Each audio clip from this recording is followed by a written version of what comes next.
Buenos días, ¿me pueden confirmar por favor si hay retorno de mi conversación?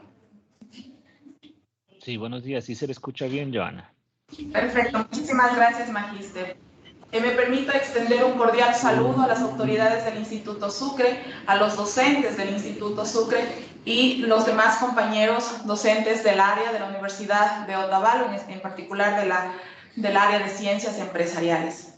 Agradezco por la oportunidad y como enmarco del proceso de cooperación interinstitucional que estamos manteniendo las dos universidades, se ha hecho esta cordial invitación para homenajear al docente 4G.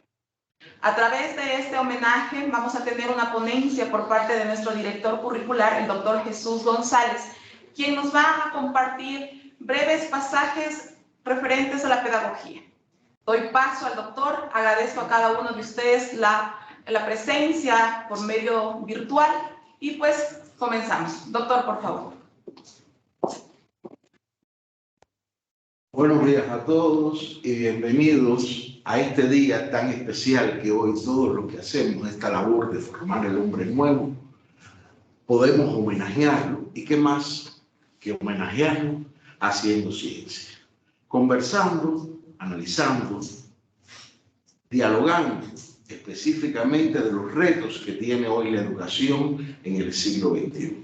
Ante este proceso global que vivimos, el cual es parte para nosotros y para el eje fundamental de nosotros, nuestros estudiantes. Reciban mis más expresivas felicitaciones a todos aquellos que al tiempo hacemos docencia, hacemos ciencia y desarrollamos las nuevas tecnologías en los paradigmas educativos. Nuestra conferencia, que vamos a tratar muy brevemente, habla específicamente de censurar o conversar sobre la modalidad en línea. O sea, vamos a hacer un debate de lo que es la modalidad en línea. Siempre y cuando tengamos presente que censurar no es para conversar, dialogar, si es posible. Esto nos hace a nosotros reflexionar en algo que escribía el Instituto Superior Tecnológico de Monterrey, sus 30 años dando la modalidad en línea, donde decía que el problema no es que la modalidad en línea no les enseña a los estudiantes, sino somos los profesores lo que nos resistimos en aplicar esta modalidad. Y es lógico que ya una persona a mi edad pueda hablar realmente de los cambios. Hoy nos enfrentamos a un aula con una generación Z que nació con las nuevas tecnologías de la información y las comunicaciones. Por lo tanto, somos nosotros los que tenemos que cambiar estos patrones que nos llevan al traste todos los elementos. Hoy podemos tirar dos fotografías, podemos hacer dos fotografías de cómo vemos la educación en estos momentos, cómo nosotros desarrollamos la educación en estos momentos. Esta primera foto que les voy a presentar es algo interesante. Estamos trabajando con una educación de más de 400 años.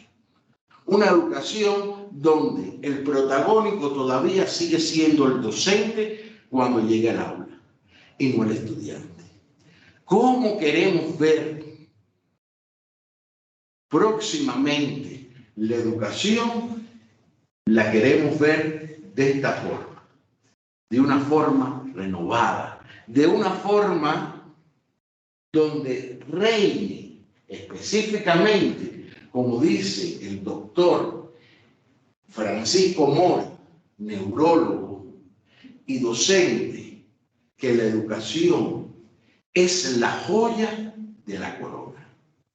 ¿Y por qué la joya de la corona? Porque hoy la educación tiene que romper barreras que hoy existen en nuestra proceso de enseñanza-aprendizaje. ¿Cómo hoy todavía tenemos resistencia a este cambio? Y hablo, y tomé esta frase para homenajear más a los profesores, de para mí el paradigma, el científico del siglo XXI, como lo fue en el siglo XX, para mi concepto, Einstein. Para mí, este señor, que ya por hoy no nos acompaña en este globo terráqueo, nos decía, la inteligencia es la habilidad de adaptarse a los cambios. Hoy tenemos cambios en nuestros procesos educativos. Por lo tanto, seremos capaces de desarrollar esta inteligencia de conjunto con nuestros estudiantes. ¿Cómo sería nuestro proceso de enseñanza-aprendizaje? ¿Venimos al aula a reproducir conceptos y teoría o venimos al aula con nuestros estudiantes a aprender haciendo? Ese es el paradigma, esa es la ventana, esa es la visión del futuro del docente de este siglo.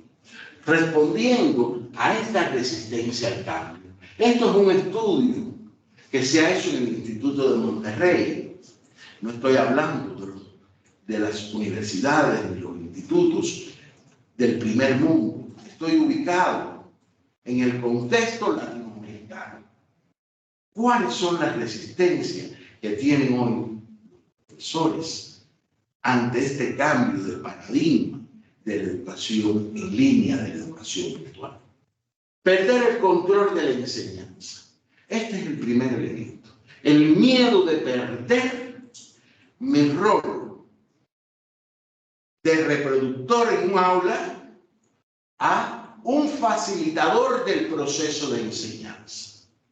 Segundo elemento, el comportamiento del esfuerzo, donde todos tenemos que esforzarnos para ser cada día más competitivos, pero no más competitivo como docente, sino más competitivo como formador de las nuevas generaciones, donde las nuevas generaciones puedan dar respuesta a la demanda que exige hoy por hoy la sociedad.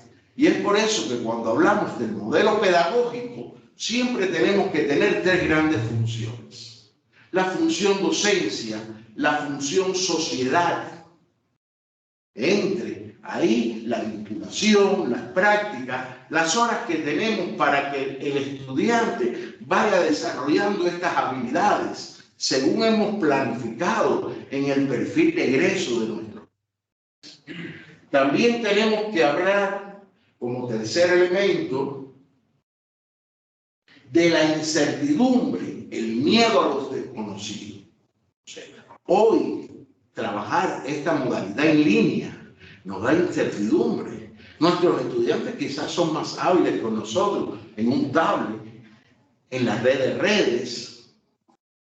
Sin embargo, nosotros tenemos que vencer esta barrera del miedo y adaptarnos realmente a el desarrollo, que nos implica más trabajo, que hay que hacer guías metodológicas, que hay que hacer guías para la ruta del aprendizaje del estudiante, que hay que tener una evaluación más participativa en equipo, fomentando el conocimiento, ¿verdad? Son retos que tenemos. Por lo tanto, nuestro rol como docente, con el desarrollo de las nuevas tecnologías, con el desarrollo de esta modalidad en línea, se convierte en un rol más complejo.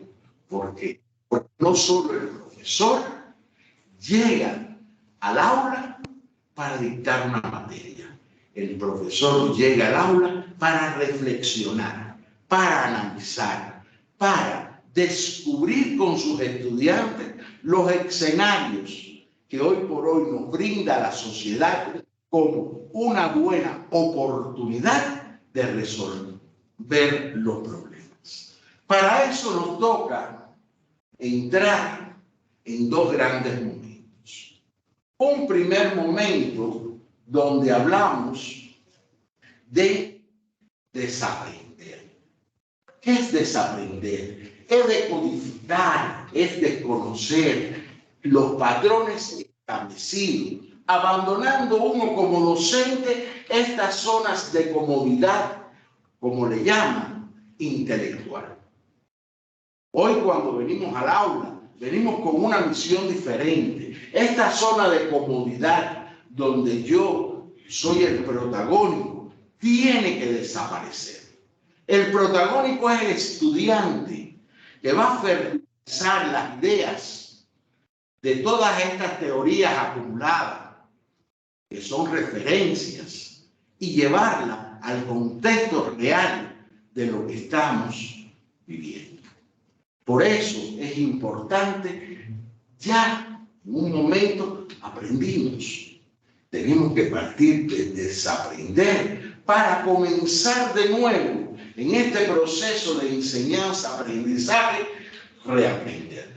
Reaprender es una tendencia a actualizarnos a los cambios de paradigma. Y vamos a hablar de alguien que nos definió en 1975 la revolución científica.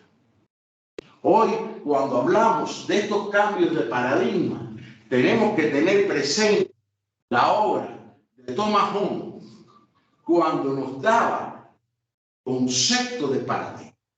¿Qué son los paradigmas? Modelos, patrones, conjunto de teorías que nos ayudan, nos facilitan aquí en el proceso de enseñanza a resolver problemas. ¿Mediante qué? Mediante el desarrollo de métodos, mediante el desarrollo de técnicas, las cuales empleamos siempre. Estos modelos, estos patrones van a tener principios, que son los principios que hoy rigen el desarrollo de la sociedad. Los principios que se llevan a cabo en el proceso de enseñanza y aprendizaje, respetando siempre el sistema de creencia, respetando también estos patrones que hemos acumulado a partir de nuestra cultura, que no son más que los valores, las creencias que tenemos a la hora de desarrollar nuestra docencia. Hablábamos de las revoluciones científicas, mencionábamos a Thomas Hobbes en 1975, cuando nos planteó el concepto de paradigma, concepto que viene de la educación primaria, concepto que viene de la educación y se ha ido transformando, se ha ido adaptando a las necesidades de nuestros estudiantes. Thomas Hobbes nos decía que es un modelo a seguir para resolver los problemas o situaciones determinadas que se plantean. Hoy, ¿cuántos problemas no tenemos nuestros estudiantes cuando le damos este componente investigativo en nuestras clases? ¿Cuántos problemas no nos van a traer al aula? ¿Cuántos podemos fertilizar y desarrollar el perfil profesional de nuestros estudiantes, realizando una adaptación a lo que en un momento desarrollamos, que es el perfil de graduado? Es todo lo que vemos en una malla curricular, en lo macro, en lo meso y en el micro. Todos estos elementos nos impactan. Y vuelvo una vez más a representar la experiencia y específicamente de la doctora Beatriz Palacio, directora de Innovación Educativa en el Instituto Tecnológico de Monterrey, que ya como experiencia latinoamericana tiene 30 años en la educación digital. Es un referente académico en tiempos llenos de retos y desafíos, pero retos y desafíos que le han llevado hoy al instituto. Y aquí ustedes pueden ver su libro publicado en el 30 aniversario de este instituto, en la creación de esta área de educación digital, de educación innovadora específicamente, que le han llevado a éxitos e innovaciones. ¿Por qué nos dice? Porque es brindar a nuestros alumnos las experiencias del aprendizaje memorable y enriquecedora. A todos les invito a buscar en las redes este libro. Hoy por hoy, sí, sitios donde lo tienen, como Amazon, la Casa del Libro y otros más, donde realmente hoy podemos ver esta literatura y la experiencia, el hacer cultural que ha desarrollado esta institución de educación superior durante 30 años en el pensar innovador de la educación latinoamericana. Que quería entrar a conversar con ustedes este reto. Todo buen docente presencial es un buen docente en línea. ¿Qué me dirían? A los que tengo viendo su cara, son estudiantes, mis compañeros del área del conocimiento, me ponen una cara de miedo. Y yo digo que ese miedo hay que guardarlo, ese miedo hay que botarlo, hay que despojarlo de uno mismo. Yo considero que sí. ¿Y sí por qué? Porque nos permite establecer la metodología en línea, una comunicación más personalizada, una comunicación más con nuestros alumnos a descubrir qué es lo que quieren estudiar, por qué lo quieren estudiar, para qué quieren estudiar, qué aporte le va a dar mi asignatura, mi materia, mis contenidos en esta educación en línea. Segundo elemento, se gestiona el conocimiento. Hay una gestión del conocimiento bidireccional. La retroalimentación de este primer elemento, que es la comunicación, me lleva a una gestión del conocimiento actualizada. Tercero, es la metodología que emplee realmente el docente. ¿Cómo podemos crear una propia metodología? Y aquí reto a todas las instituciones de educación superior. Nosotros, por suerte, ya hemos desarrollado un diplomado de 240 horas para nuestros profesores, porque ya tenemos 3 carreras en línea aprobadas por el CIS. Y es un reto, un desafío, preparar a nuestros profesores, enseñarles la metodología que, sin violar lo que establece el Consejo de Educación Superior, hemos hecho una metodología propia para la Universidad de Otavalo, donde hemos desarrollado este diplomado en 6 módulos.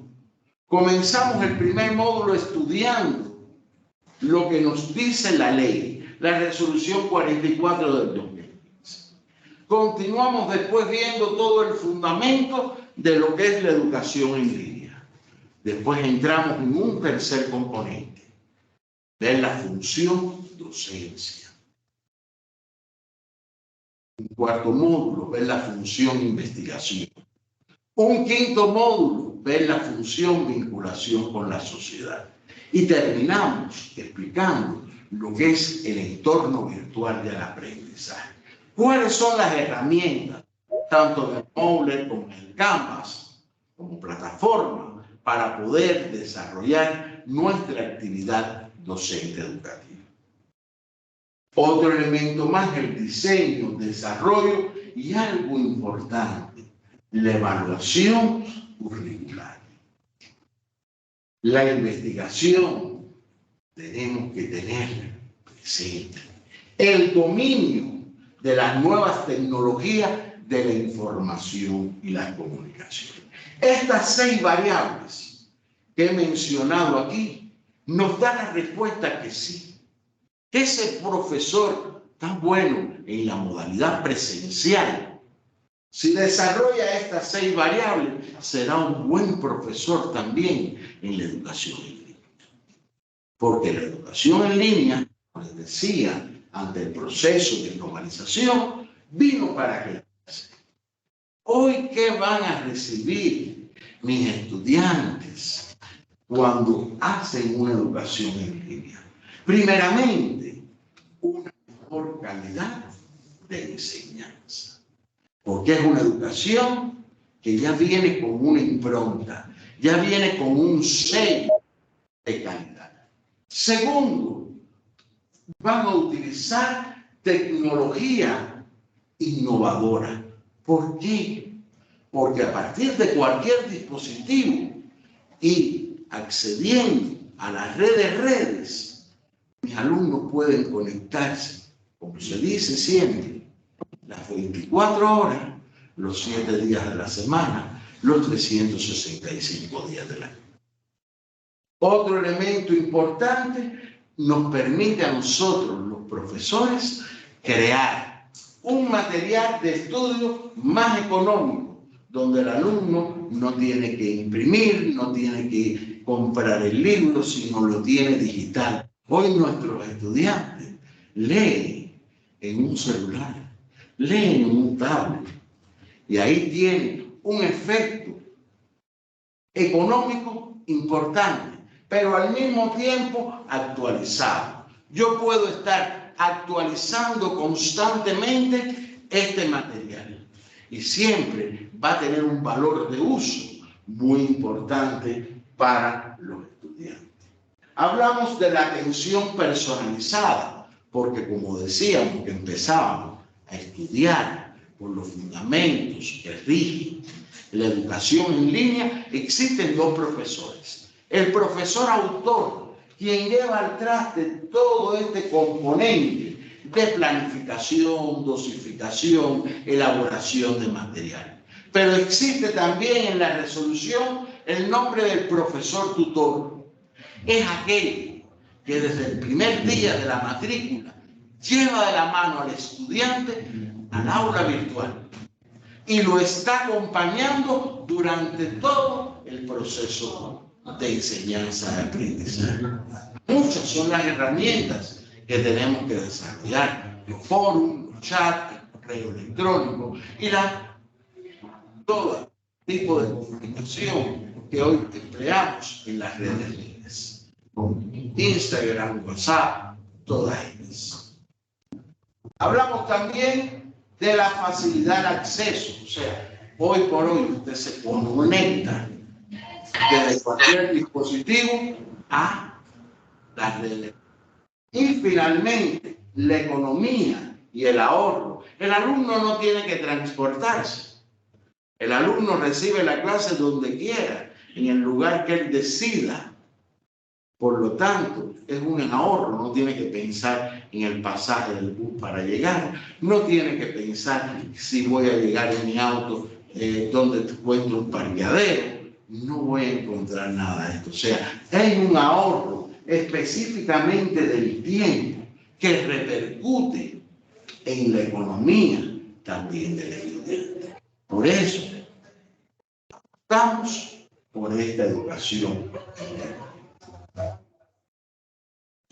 Continuamos, entonces, la mayor autonomía. ¿Por qué? Porque en la educación en línea, el estudiante crea su propia ruta, crea su propio destino de su horario.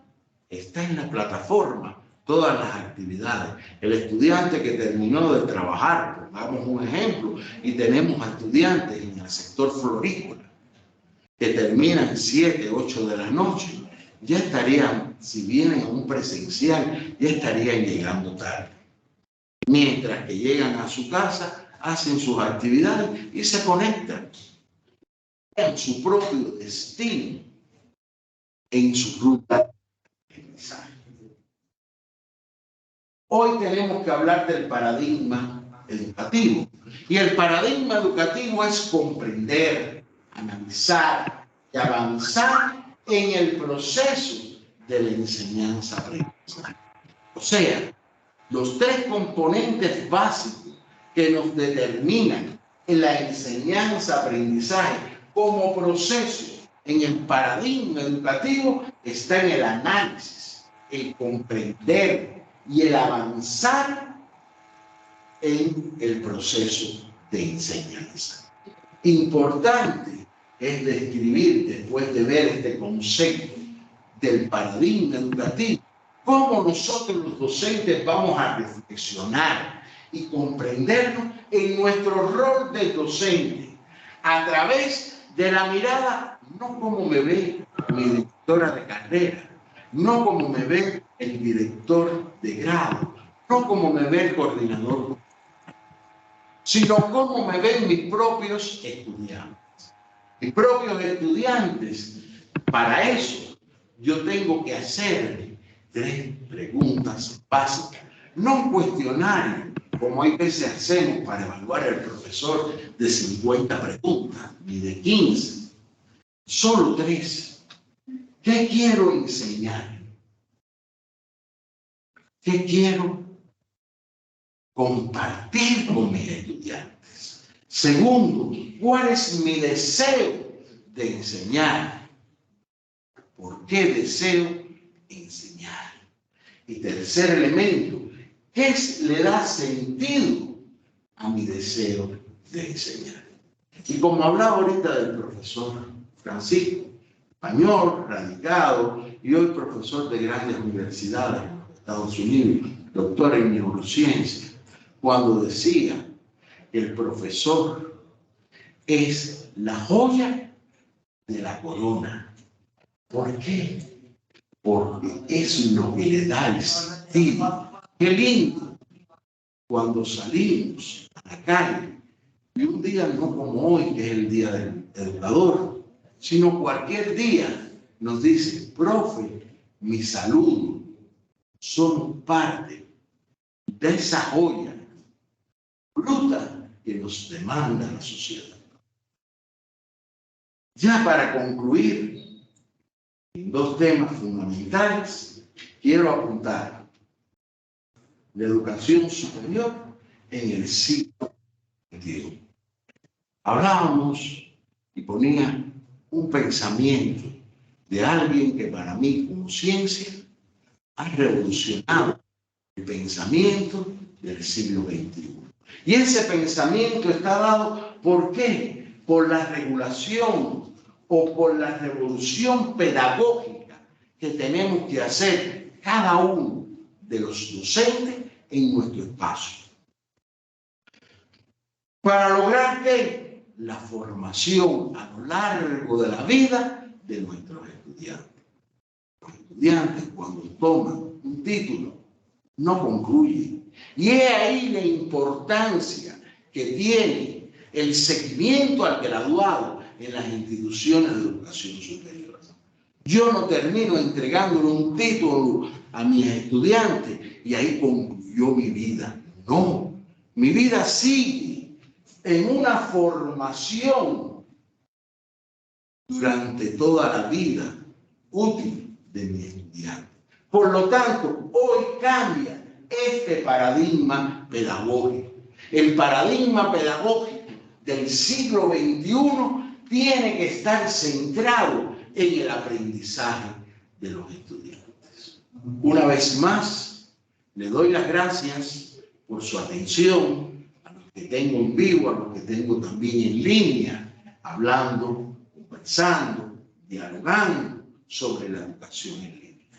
Y termino con un pensamiento de alguien muy importante en mi vida profesional.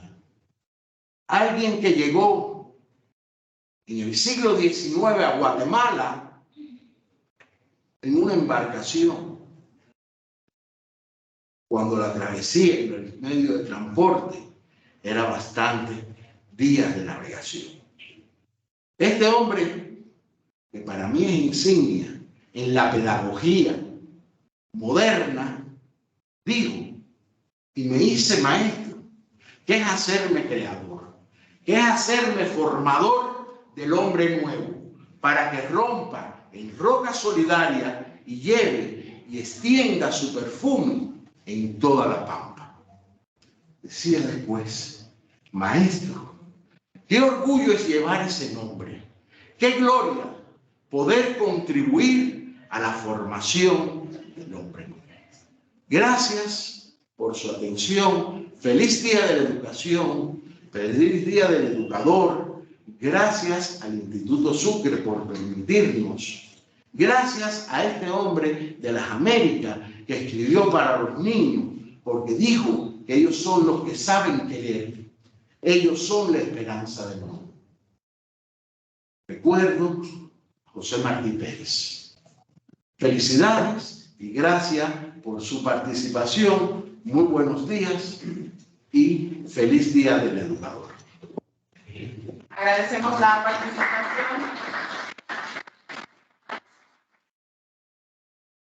Agradecemos la participación del doctor Jesús González, coordinador curricular de la Universidad de Otavalo.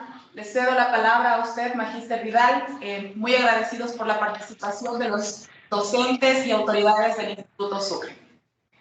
Por favor. Muchas gracias. Muy buenos días con todos. Muchas gracias, estimada Máster Morocho, y muchas gracias al doctor González. Espectacular la presentación.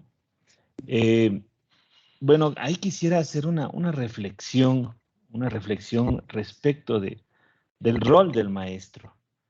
Ayer estaba conversando con un colega aquí en la oficina y le decía, ¿cuántos estudiantes tiene?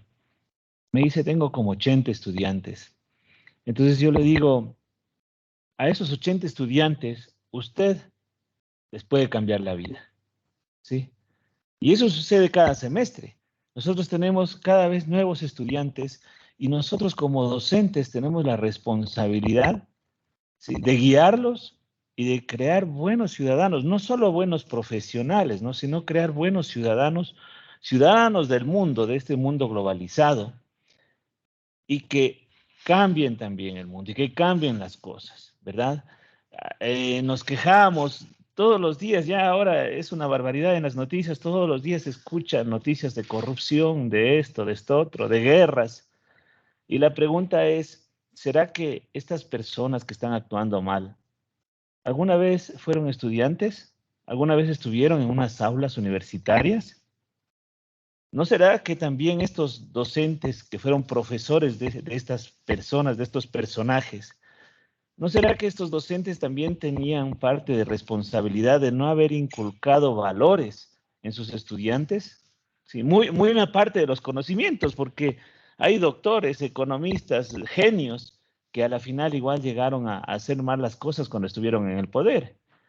Entonces la responsabilidad del maestro también es esa, crear buenos ciudadanos éticos y todos los días en la clase, todos los días infundir estos valores.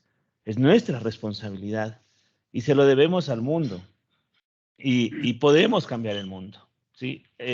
Por ahí leía un mensaje también de que el ser docente es la única profesión que crea todas las profesiones y es así, porque por nuestras manos pasan todas las profesiones y esas profesiones van a cambiar el mundo.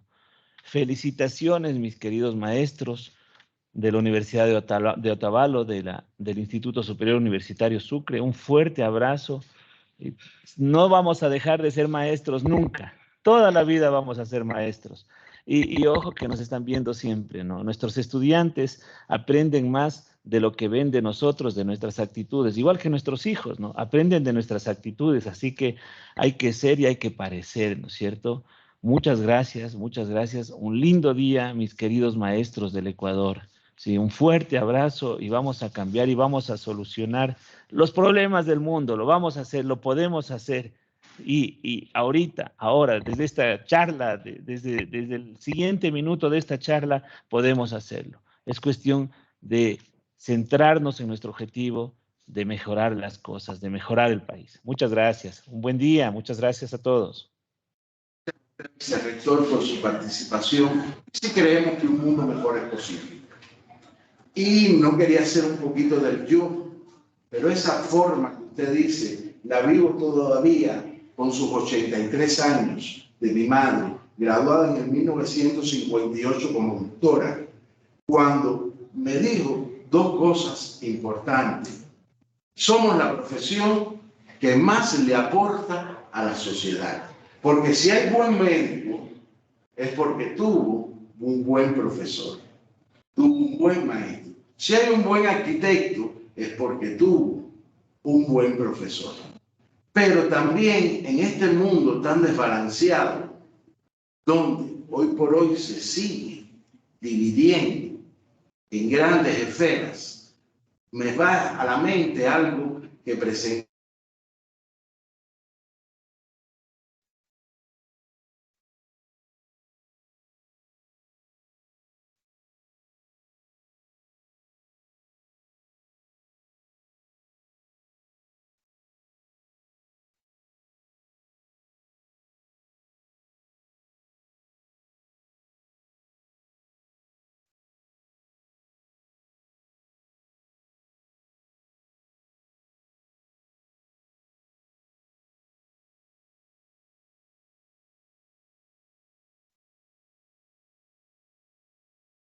Más a usted por esta cordial invitación y avancemos en la alianza estratégica de la Universidad de Otavalo y el Instituto Superior Sucre como vía para el desarrollo y el cumplimiento de la Agenda 2030 de brindar una educación de calidad y en el aspecto de la Agenda 2035, que es más específica para la educación, en la internacionalización de la educación. Muchas gracias a usted por abrirnos la puerta del instituto y feliz día y que disfrute con todos sus profesores este día que nos corresponde. Muchas gracias. Muchas gracias, muchas felicidades a todos los docentes, agradecimiento a los estudiantes que están participando con nosotros, a nuestros compañeros de la Universidad de Otavalo y por supuesto mucho gusto a los compañeros docentes del Instituto Sucre. Muchas gracias, un excelente día. Muchísimas gracias.